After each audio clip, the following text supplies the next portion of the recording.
नमस्कार, आप देख रहे हैं द बिहार टॉप। मैं हूं आदेशपुरी।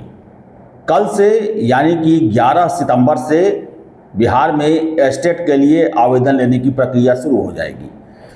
कल रात ही और आज सभी समाचार पत्रों में एस्टेट को लेकर नोटिफिकेशन जारी कर दिया गया। और आपको बता दें हम कि ये एस्टेट कराने के लिए छात्रों को काफ़ी जद्दोजहद करना पड़ा। सड़कों पर धरना प्रदर्शन, आंदोलन, लाठियाँ भी खानी पड़ी। उसके बाद ये एस्टेट की घोषणा हुई है। लेकिन आंदोलन के दौरान छात्रों के द्वारा ये कहा जाता था और वजह भी बताया जाता था कि चूंकि TRE 4 से पहले हमें एस्टेट चाहिए ताकि हम TRE 4 बहाली में शामिल हो सकें।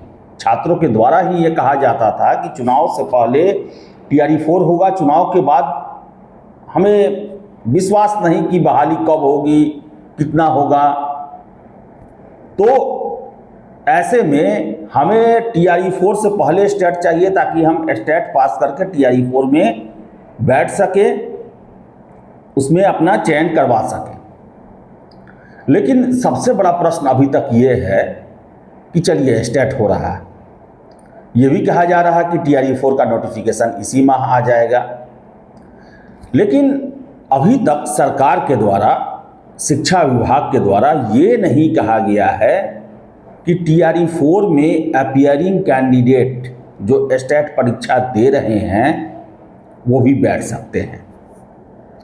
अगर आप सोचिए तो सितंबर में अगर TRE 4 का नोटिफिकेशन जारी होता है, मानिए 25 सितंबर को जारी होता है, तो एक महीने का समय दिया जाएगा 25 से 25 अक्टूबर तक फॉर्म फिलअप करने का। एस्टेट जो है वो 4 अक्टूबर से 25 अक्टूबर के बीच में होगा। अब देखिए आचार संहिता लगने के बाद क्या होता है, क्योंकि सारी व्यवस्था उसके बाद चुनाव आयोग के हाथ में चला जाता है। और इस बार बिहार का चुनाव जो है जितना विवादित बनने जा रहा है या बनाया जा रहा है, उससे ये भी प्रश्न उठता है कि क्या चुनाव आयोग एस्टेट परीक्षा लेने की अनुमति चुनाव के दौरान देगा। ये प्रश्न उठने जा रहा है।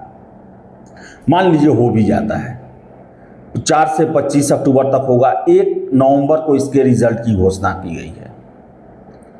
लेकिन BPSC अगर TRE 4 25 सितंबर को जारी कर देता है नोटिफिकेशन और 25 अक्टूबर को फॉर्म फिलअप होना बंद हो जाता है, तो ऐसे में स्टेट पास अभ्यर्थी क्या करेंगे। क्योंकि आप देख ले TRE 2, TRE 3 में अपीयरिंग कैंडिडेट को मौका नहीं दिया गया।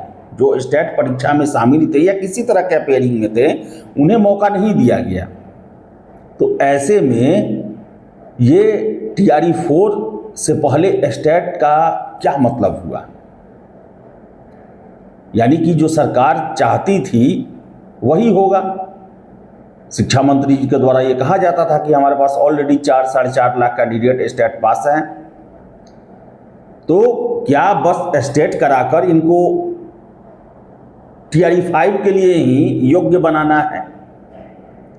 क्योंकि छात्र जो खुश हो रहे हैं और स्टेट की परीक्षा को लेकर कि चलिए 11 तारीख से फॉर्म फिलअप होगा, अगले महीने हो जाएगा, उन्हें TRE 4 में कैसे मौका मिलेगा।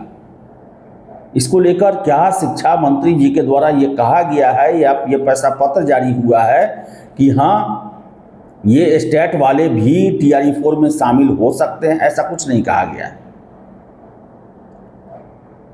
तो और TRE 4 को लेकर बता दें,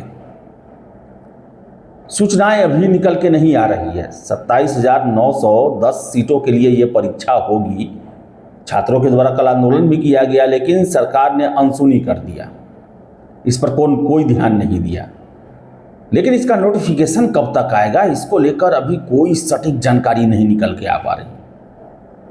शिक्षा विभाग अधियाचना कब भेजेगा ये भी नहीं पता चल पा रहा। और 15 सितंबर तक इसका अधियाचना नहीं भेजा जाता है तो फिर TRE 4 भी जो है उस पर संकट के बादल गहराने लगेंगे। क्योंकि तरह तरह की बातें चल रही है कि 22 सितंबर के बाद भी आचार संहिता लग सकता है। काउंटडाउन शुरू हो जाएगा 15 सितंबर के बाद, आचार संहिता का काउंटडाउन शुरू हो जाएगा। ये किसी को नहीं पता है कि अक्टूबर में लगेगा कि सितंबर में लगेगा, चुनाव आयोग को ही पता है। लेकिन अगर सितंबर में लग गया तो ये फिर नोटिफिकेशन नहीं आ पाएगा, नहीं निकाल सकती है बीपीएससी इसके लिए विज्ञापन। तो स्थितियां जो हैं वो दिल्ली देकर देखें हम तो ये शिक्षा विभाग के द्वारा ही जो देरी की गई, अनसुनी किया गया, आज फिर से छात्र अधर में लटके हुए हैं। और मैं आपको बता दूं, जो अफसर हैं उन लोगों का कहना है ऑफ रिकॉर्ड कि देखिए, चुनाव की घोषणा होने के बाद, आचार संहिता लगने के बाद सारी प्राथमिकताएं बदल जाती है। बस लॉ एंड ऑर्डर जो है उसके लिए आप कदम उठा सकते हैं, लेकिन इसके अलावा सभी चीज के लिए चुनाव आयोग फैसला लेती है। इवन कि लॉ एंड ऑर्डर भी उनके हाथों में रहता है।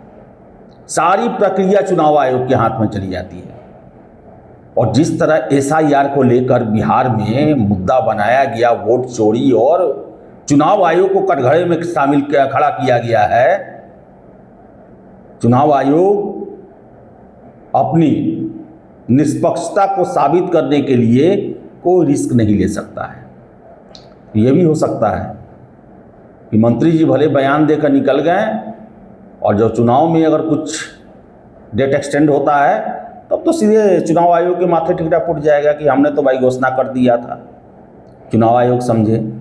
लेकिन सबसे बड़ी बात है कि जब कोर्ट ने मार्च में ही फैसला दे दिया कि आप स्टैट कराएं, अप्रैल में ही स्टैट की परीक्षा लें,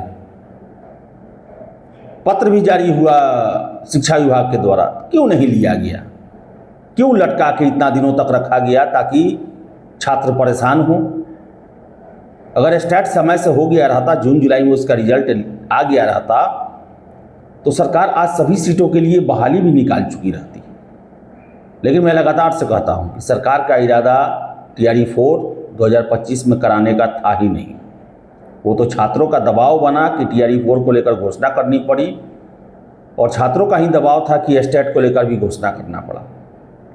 मुख्यमंत्री जी के बयान को बाईपास करना पड़ा।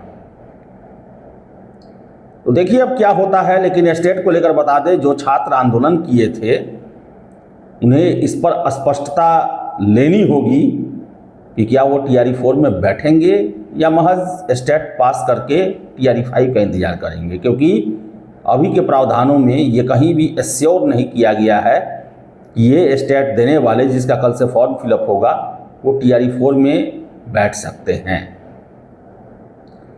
तो चलिए देखिए आगे क्या क्या होता है। फिलहाल इस वीडियो में इतना ही। वीडियो पसंद आया लाइक शेयर करें, हमारे चैनल द बिहार टॉप को सब्सक्राइब जरूर कर लें। धन्यवाद।